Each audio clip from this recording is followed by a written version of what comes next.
De volta com Conexão Saúde, nosso entrevistado de hoje é o Dr. Vitor Dibe, cirurgião do aparelho digestivo, e está conversando conosco sobre a cirurgia da obesidade. Vitor, então nos blocos anteriores nós conversamos bastante, eu queria agora, nesse restante de programa, cirurgia. Quais os cuidados pré, durante a cirurgia, né? Então, como é que funciona isso? E principalmente no pós, porque tem muita gente que assim, desculpa usar esse termo, mas acha que operou, ficou curado da obesidade. E me parece que o pós-operatório é muito importante também. Né? Então, você poderia explicar isso para a população? Claro. Muito bem. O paciente, quando nos procura, ele passa por uma série de avaliações médicas, porque até pelo fato de ele ser obeso, a probabilidade de já ter doenças instaladas é maior. Então, nós fazemos a avaliação em âmbito cardiológico, pulmonar, vascular, endocrinológico, enfim, avaliamos, viramos o paciente do avesso. Através de consultas, exames de imagens, exames laboratoriais, etc. Além disso, ele já entra no programa da reeducação, como nós conversamos há pouco, juntamente com essa equipe multidisciplinar, tanto através de consultas individuais, como participando de reuniões. Nós temos um auditório na própria clínica, onde reunimos o grupo de pacientes que está em preparo para a cirurgia e fazemos reuniões temáticas relacionadas à psicologia, nutrição, nutrologia, atividade física, enfim.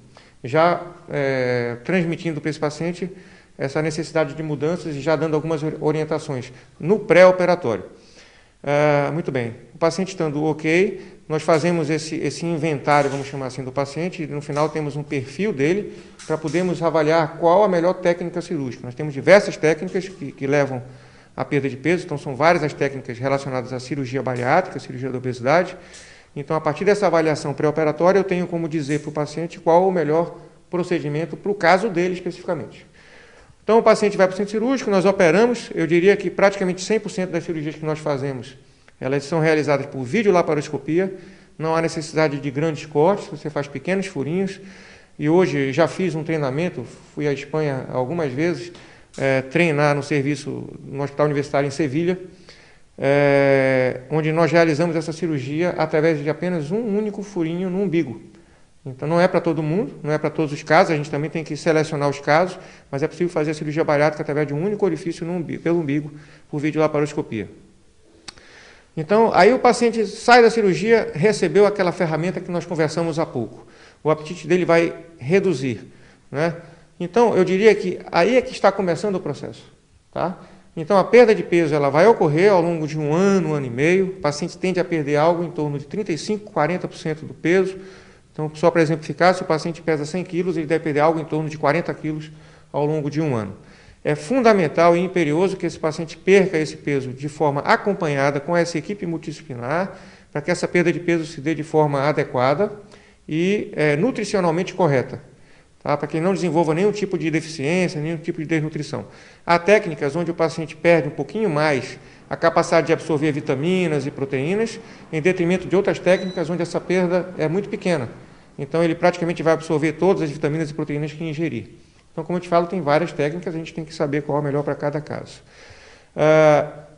Veja, eu costumo falar, 1 ano, 2 anos de pós-operatório, esse é o momento onde o paciente deve fazer a mudança de estilo de vida dele e a reeducação alimentar, acompanhado por essa equipe. É isso que vai, vamos dizer assim, garantir, ou pelo menos aumentar a probabilidade de que essa perda de peso que vai ocorrer se mantenha por 10, 20, 30 anos para a vida toda. Porque o fundamento da nossa abordagem vai sempre ser que esse paciente mude a forma do seu dia a dia, uma forma correta. Lembra, nós estamos operando o estômago, mas o problema principal do obeso é comportamental. Como eu não posso operar o cérebro, eu opero o estômago como um mecanismo para corrigir um problema que é comportamental. Então, o paciente operou, reduziu a fome, agora fica mais fácil mudar o comportamento dele, né? Então, isso é importante. A gente vê, sim, casos de paciente que volta a ganhar peso. 20% dos obesos mórbidos, após 5, 10 anos de cirurgia, voltam a ganhar peso, voltam a se tornar obesos mórbidos. São, em geral, pacientes que não fazem acompanhamento e que não usaram a cirurgia em seu benefício. Não usaram a cirurgia para mudar o seu comportamento, para mudar a forma como eles comem. Então, não usaram de forma adequada o procedimento, certo? E aí voltam a incorrer em todos os erros que o levaram a ganhar peso anteriormente e, com o tempo, acabam ganhando peso de novo. Então, isso é importante que se diga, tá? Claro. Cirurgia não é varinha de condão. Quem busca lá um procedimento cirúrgico está buscando uma segunda chance. Então, se está buscando uma segunda chance, tem que reformular tudo que estava errado, certo? Esse é o fundamento. Né?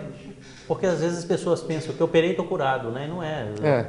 A obesidade, a cirurgia funciona mais, como você bem falou, uma ferramenta.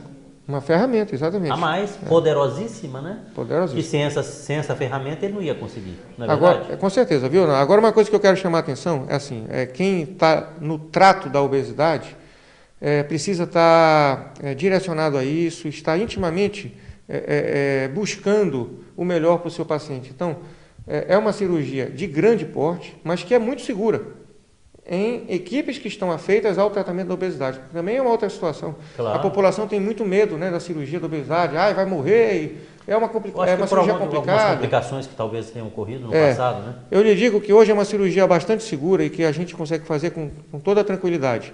Existem complicações, sim, mas dentro de uma faixa de uma cirurgia, por exemplo, posso até te dizer isso, no índice igual de uma colestectomia, uma cirurgia de vesícula, por exemplo.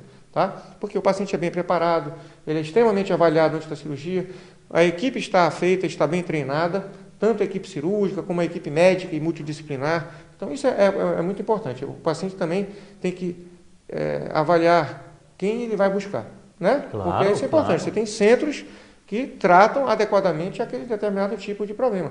Por exemplo, se eu estou com um problema urológico, eu não vou procurar um ginecologista, ou não vou procurar um cirurgião geral, eu vou procurar você, que faz isso com primor e é o seu dia a dia. Né? As pessoas têm que entender isso também, que o nível de complicação cirúrgica em muitas cirurgias urológicas, por exemplo, eu me lembro ainda quando eu fiz a primeira cirurgia de câncer de próstata na Amazônia, foi em 1996 no Secom.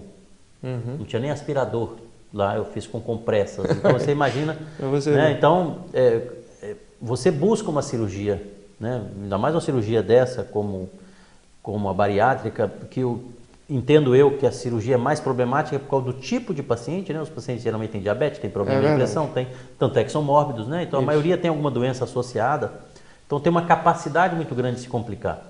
Então com certeza a experiência da equipe aí é fator fundamental, porque quanto menos experiente a equipe, maior nível de complicações. Com certeza.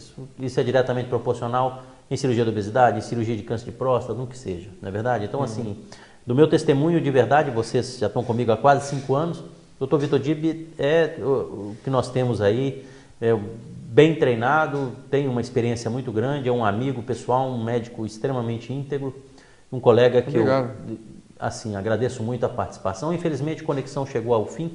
Eu agradeço a participação de todos vocês. Estaremos de volta aqui no próximo sábado, às 8h30 da manhã, horário de Manaus, 9h30 da manhã, horário de Brasília. E volto a lembrar que nós temos o horário alternativo, então se você não conseguiu ver algum programa, nós temos também uma reprise do programa, que é aos domingos, às 10 horas da manhã, aqui no Amazon Sat, que você sabe, é a cara e a voz da Amazônia.